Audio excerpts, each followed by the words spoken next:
Video में हम आपको दिखाएंगे कि अदाकारा मरियम नूर ने हाल ही में अपने बेटे के साथ ऐसी हसीन तस्वीर शेयर की कि मदाहों के भी होश उड़ गए।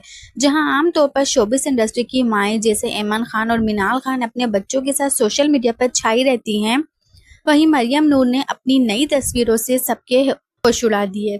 1 साल के गोल मटोल हेल्दी बेटे को उठाए मरियम नूर ने ना सिर्फ खूबसूरत बल्कि बेहद फिट नजर आई। मदा ये देखकर हैरान रह गए कि जिन्होंने प्रेगनेंसी में काफी वजन बढ़ा लिया था, अब वो इतनी दुबली पतली कैसे हो गई। किसी ने कमेंट्स किया कि ऐमन और मिनाल खान को तो मरियम नूर से वेट लूज टिप्स लेनी चाहिए, जबकि कुछ मदाओं ने कहा कि बेबी इतना हेल्दी है, लगता ही नहीं कि मरियम नूर का है। बात है कि मरियम नूर चंद अदाकाराओं में से हैं जिन्होंने अपनी प्रेगनेंसी के दौरान हर लम्हा मदाओं के साथ शेयर किया।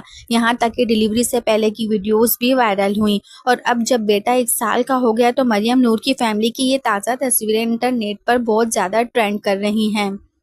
इनके गोल मटोल बेबी और फैमिली बॉन्डिंग की सब तारीफें करते हुए नजर आ रहे हैं। इन तमाम तस्वीरों की झलक आप अपनी स्क्रीन पर देख सकते हैं। आपको मरियम नूर का नया लुक कैसा लगा, अपनी राय कमेंट्स में जरूर दें। वीडियो को लाइक और चैनल को सब्सक्राइब करना ना भूलें। मिलते हैं कोई वीडियो के साथ। अपना बहुत सारा ख्याल रखें।